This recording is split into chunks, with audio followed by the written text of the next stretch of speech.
Hello guys, welcome back sa Kuwentong Drawing Podcast. I'm your host, John Victorio. And on this solo recording, I'm gonna talk about Adobe Firefly. So, as we all know, the advancement of the artificial intelligence already created a huge mark or impact in the creative industry. So, may mga ilan pa rin na medyo hesitant pa sa paggamit ng mga ganitong klaseng programs which are generated by AI. So, although some are trying their best to learn these programs and incorporate into their working process. So, whether you're gonna use it or not, this type of technology won't stop it from growing and from getting better and better. Even huge companies like Adobe already incorporate this feature to their algorithms. Actually, the idea of artificial intelligence already been incorporated to their programs such as Photoshop.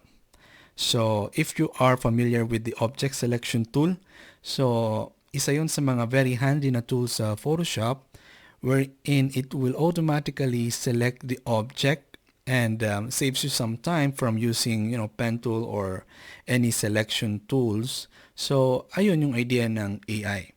Now, few months ago, they announced this program called Adobe Firefly. So ito yung mga months na kung saan nag-trending sina Midjourney, DALL-E at iba pang mga known na AI-generated programs. So Adobe Firefly, how does it work?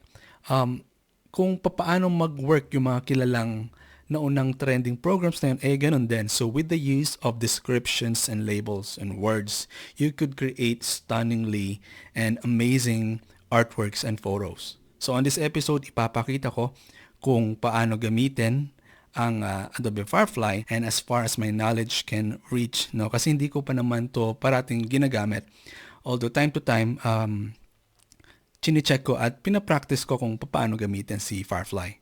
So let's get started. So first off, meron ka dapat subscription sa Adobe. So you should have your Adobe accounts for you to use this Adobe Firefly. So pagka-login mo sa Adobe, hahanapin mo lang yung sa my creativity and design Adobe Firefly, sa may new releases nila, no? And by the way, a few months ago nag-release sila ng news na ilalabas nila sa Adobe Firefly, but you can only request access. So few people lang yung makaka-testing nito, and as you could see, Adobe Firefly is still at the beta mode. So ibig sabihin hindi pa siya fully functional, so hindi pa siya ganun ka-perfect, but does the trick kung paano gumawa, no, or kung paano magtrabaho ang AI when it comes to creating artworks. So I'm gonna click this button here.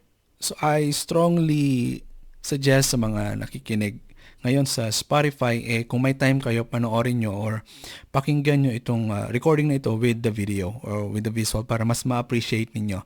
But of course, I'll try my best to, for the context, ina-narrate ko, no, hanggang sa saan yung pwede kong i-describe dito. So I am on the Adobe website. I'm gonna click the join the beta here para mapunta tayo doon sa Adobe Firefly. So Adobe Firefly is an internet-based program. So kailangan nyo ng internet talaga. So here mayroon tayong makikitang tatlong option dito: text to image, generative fill, text effects. So ang ipapakita ko on this recording is this one, itong pinakamadalas na ginagamit, text to image. So I'm gonna click generate here and click. As you could see, okay, napunta tayo sa isang page kung saan actually dito ka na magta-type ng description mo dito sa baba. May parang input box dyan. But dyan sa background ninyo, may mga makikita na kayong mga outputs or mga artworks na ginamit nila or ginamitan na nila ng Adobe Firefly. So, there you go. And as you hover doon sa mga artworks, so kunyari itong cute na hamster na ito, pag tinapat mo, makikita mo yung description na ginamit. So for example, this one, a hamster wearing a tracksuit and lifting weights. Alright. Yun yung description na ginamit para makabuo ng, para mabuo yung output na yan, yung artwork na yan. and a lot of stunningly amazing designs and artworks that you could browse around here, no? So let's start and create our own description. A bird with cyberpunk wings on a desert. Okay, so generate natin. So i-click ko tong generate dito. So ayan, tinype ko yung description, a bird with cyberpunk. Cyberpunk ba yung tawag doon? Hindi eh, parang steampunk. Ayan, steampunk. Steampunk wings on a desert. So generate ko.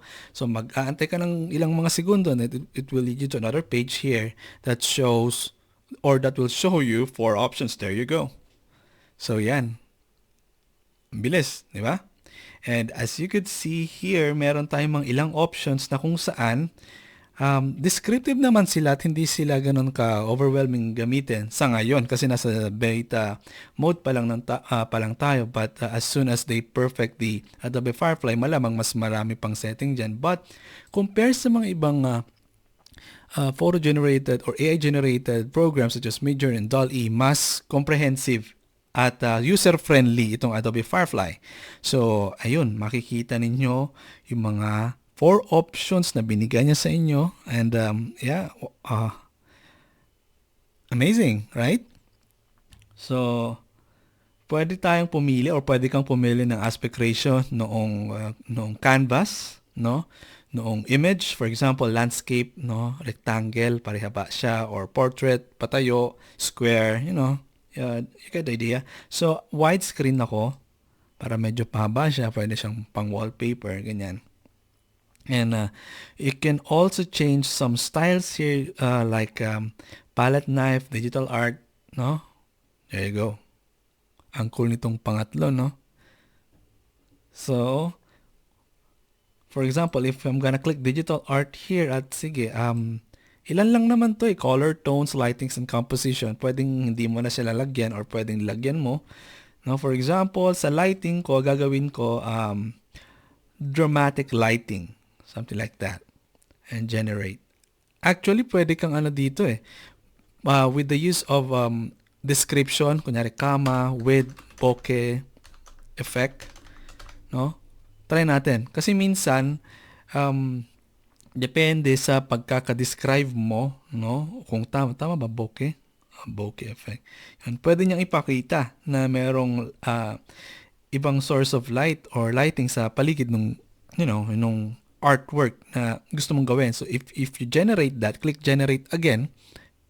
There you go. Yeah, nagkaroon nga ng bokeh effect sa likod, which is mas dramatic siya ngayon, no? So I'm gonna select. So for example, dyan sa 4 na yan, meron kang nagustuhang isa. For example, the 4th one. At gusto mo pang makita ng ibang option using this. Click natin para mas makita ninyo. Yan. Yung ibon, meron siyang parang helmet, no? Tapos yung kanyang wings. Ayan. Anong tawag dito? Parang scraps, no? Metal scraps. So, parang siyang robot na ibon. So, you can click this icon here, no? Yung show similar, para siyang anong tawag dyan? Wavy lines. If you could click that, yung 3 natirang slot, gagawa ulit siya, no? Ng artwork based on here. So, kumbaga iba pang option. Ayun, no? Yun. Mas okay yung nauna. No? So, for example, gusto mo na ito, click mo, and then you can download it. Alright? And then, siguro, pwede mo siyang gamitin pang wallpaper mo sa desktop mo lang, pang personal lang. And yes, Adobe Firefly is nasa beta mode pa lang siya. So, lahat ng mga images na generate mo dito ay hindi mo pwedeng gamitin pang commercial use or, to mass produce it and sell it online. No. Hindi pa pwede. No? So, as you could see here, if I'm gonna download it, so, yun, download. Tapos, titignan natin yung image, makikita mo, ayan, may watermark siya. Although, itong watermark na ito, madali lang naman alisin sa mga nagpo-Photoshop na, no? But still, no, um, bawal pa siyang gamitin, no? Pang business, pang commercial. So, close ko to. Gawin natin ulit. Isa pa. Kunwari, um, I'm gonna try to describe specific brands or icons, no? For example, let's say Iron Man. Of course, kilala nyo si Iron Man, si Tony Stark, no? Iron Man wearing a Captain America, Captain America themed armor. Try natin, generate natin. There you go. So, as you could see, merong 4 na options na binigay, no? So, lahat sila napaka ganda ng output na pinakita niya sa inyo, no? So, para siyang digitally painted drawings, no? So, if I'm gonna click photo here, gusto ko parang magmukha siyang picture lang, no? Instead of art, ayoko ng outlines. So, magmukha siyang real life, still life. So, mag-generate ulit siya. Although, may problema tayong makikita dito. So, yun. You know, makikita nyo yung yung description or si Iron Man, yung ini-expect natin, yung ini-expect ko na output, hindi niya pinakita. So, instead, nagpakita siya ng mga ibang pictures dito, no? Yeah, tao na naka-iron suit or armor suit na may blue and red theme, but not exactly Iron Man at Captain America na gusto kong makita. Why? Why is that?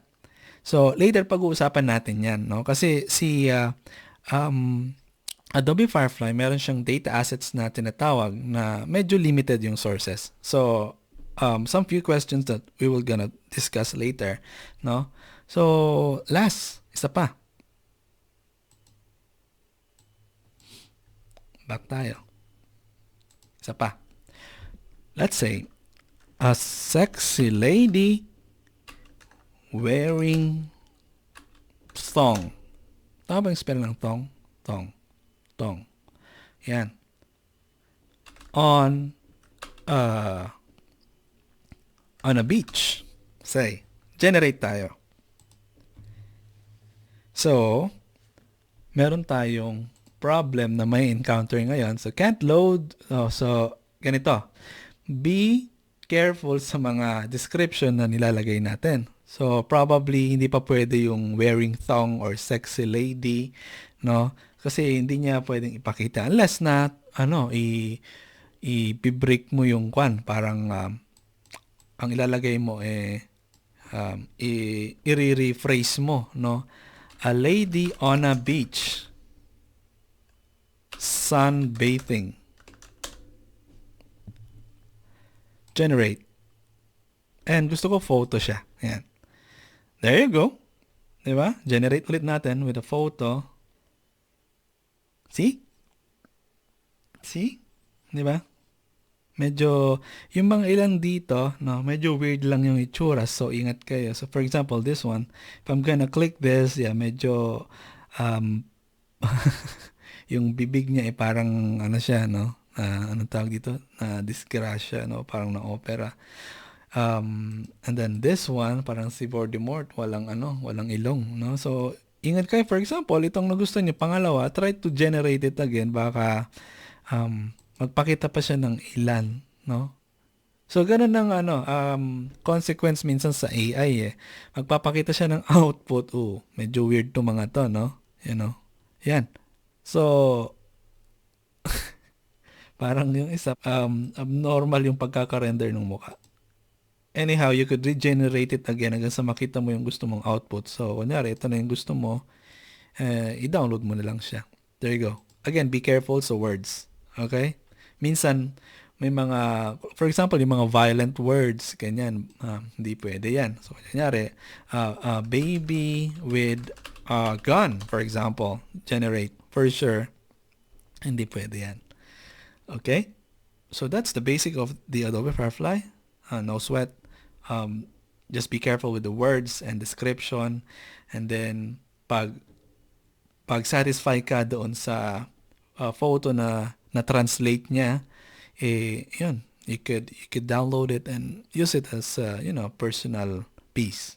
So what are those things that you need to consider when using the Adobe Firefly? So first off, yun nga, meron kang legal subscription sa Adobe, no?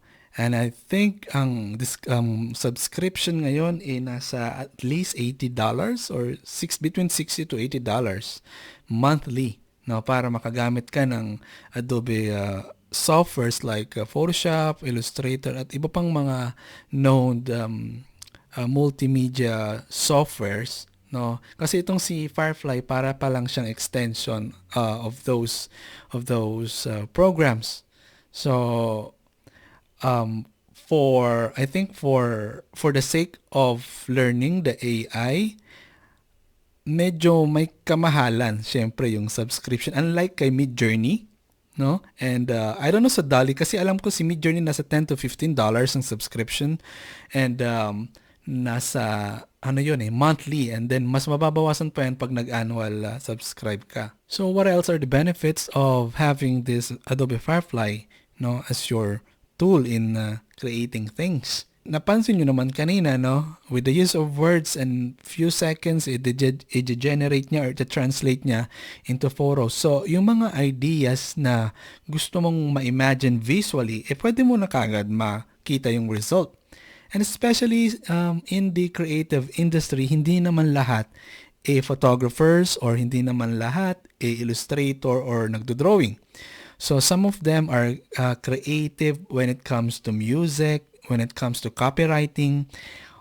So this will be a chance for them to get their ideas into visual arts in just a few seconds. And by the time na fully functional na si Adobe Firefly, pwede na nilang gamitin sa commercial use o sa mga businesses nila.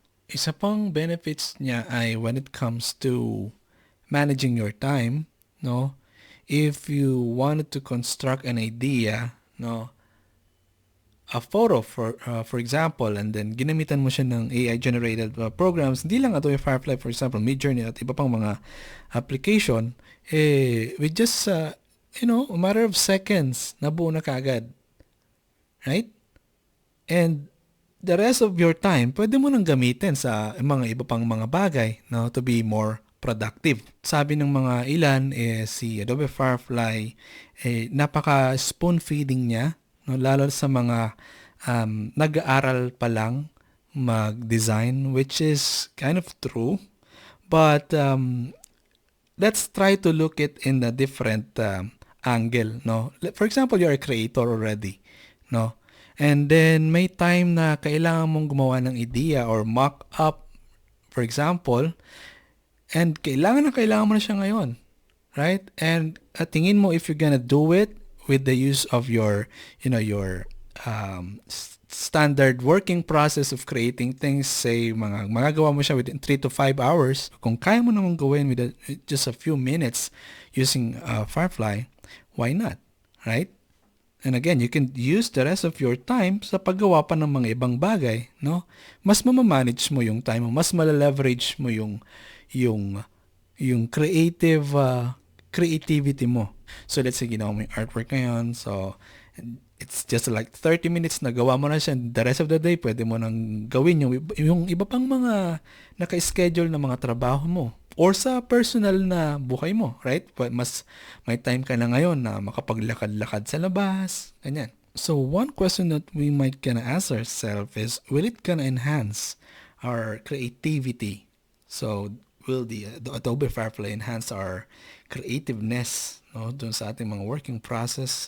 Some might say na hindi, kasi nga it's like words into a photo or into an artwork in just a few seconds, ang bilis, parang walang effort. But again, try natin ulit tignan in different side. Tayo mga creatives, when we start ideas, so it's a combination of words and photos and memories inside our brain, no? O minsan ini-sketch natin, no, in a piece of paper.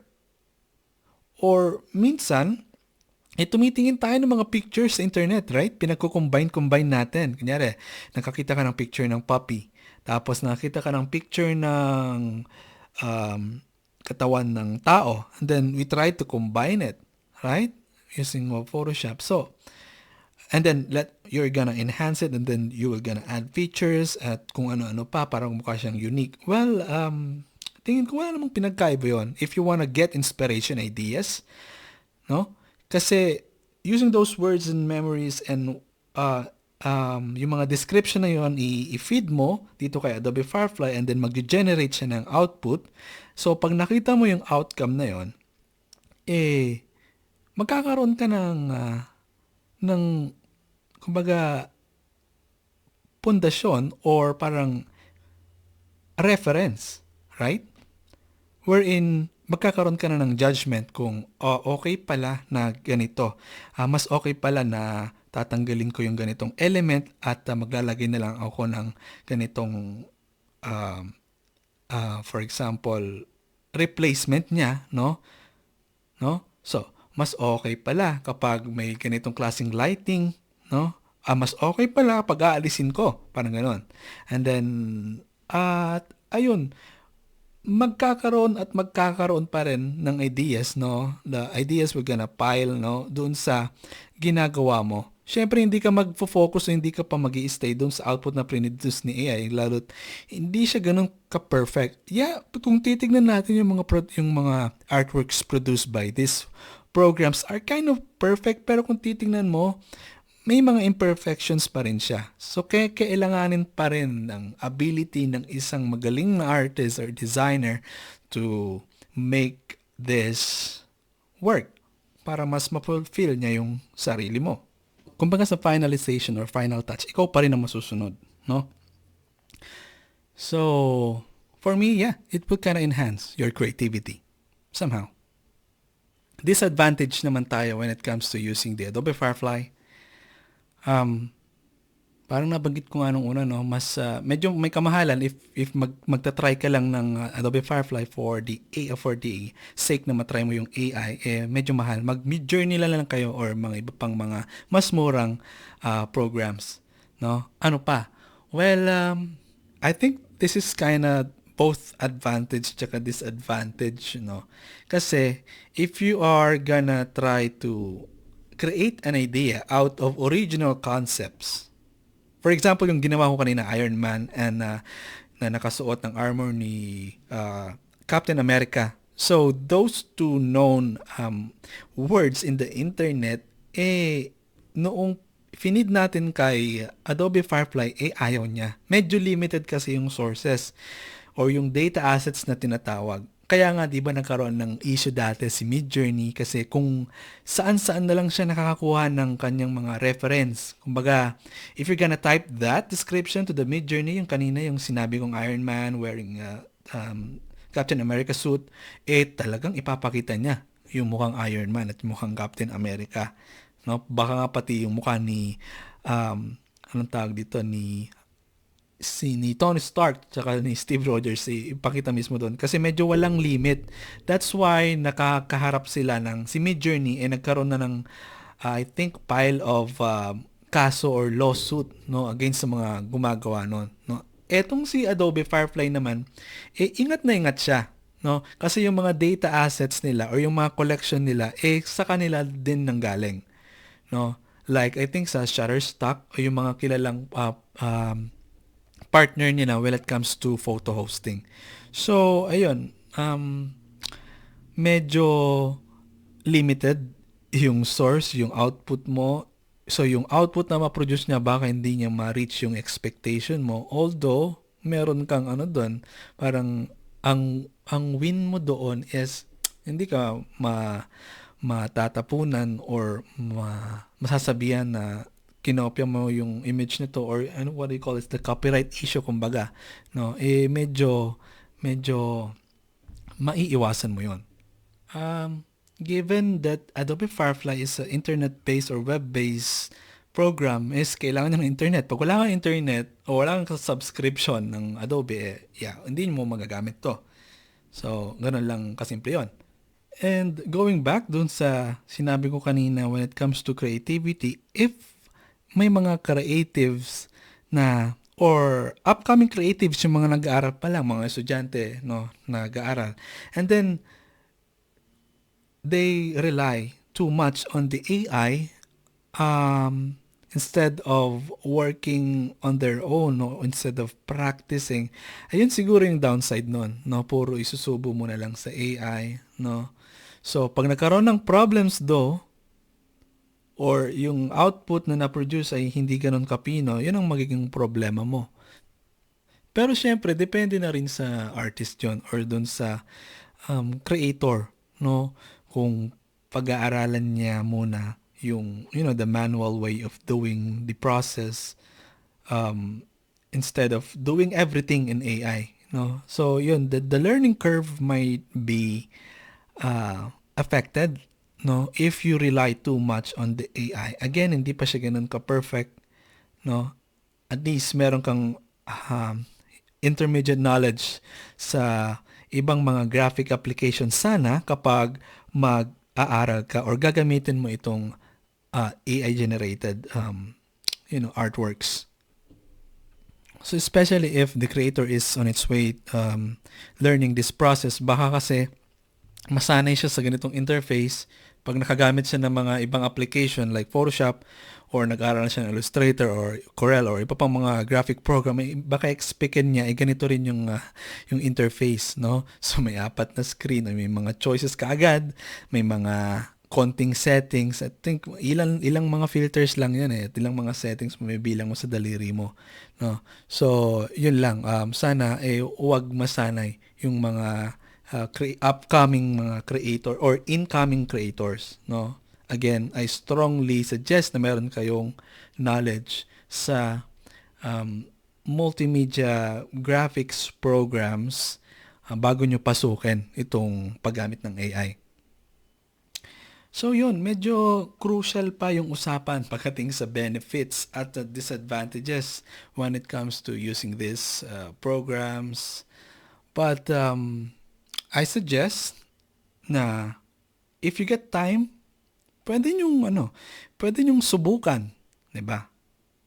Pwede nyong i-try instead of saying or justifying yourself na AI generated program, puro pangmadalian, walang thrill, ganyan. So I think i-try nyo muna. Kung sakaling, if you feel na hindi mag-work sa working process ninyo, if you feel na hindi nyo magagamit as a tool sa creativity ninyo, then stop using it. No? Kung sa tingin mo, makakadagdag naman or makakatulong para mas ma-utilize mo yung time mo, why not, right? Alright guys, so ayun, sana na appreciate nyo tong recording na to. I hope nagkaroon kayo ng idea kung ano nga ba si Adobe Firefly at saan ba siya pwedeng gamitin. At this version of the Firefly is still on beta, so pwede magpalit pa to, madagdagan pa yung option niya o madagdagan pa yung mga features niya.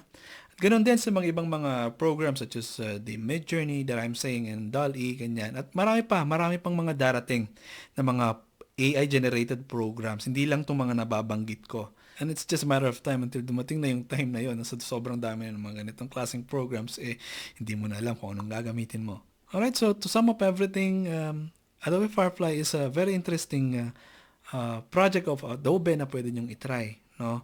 Maraming possibilities. Nakakatuwa siyang gamitin.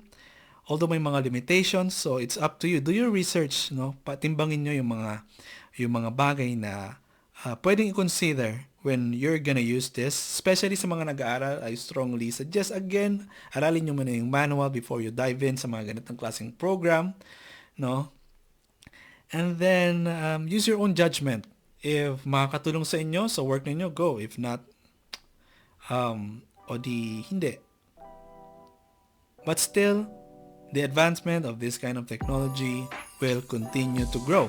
Mas magde-develop at mas magiging advanced siya. So tayo as human, we're gonna do our best na mas mag-grow din doon sa larangan kung saan tayo naroroon. Right? So hindi lang si AI yung nag-grow o yung mas nagiging or so, hindi lang si AI yung nag-evolve, tayo rin. So this is not a matter of questioning yourself kung sino mas magaling, AI or tao. So if you're a type of an artist na always striving for new learnings, no, or always doing their best to practice new things, no, para mas mag-grow sa larangan, no, hindi lang sa arts, no. So you get the answer to that question kung sino mas magaling. Alright guys, thank you for listening to this podcast and see you ulit mga ka-drawing. Bye!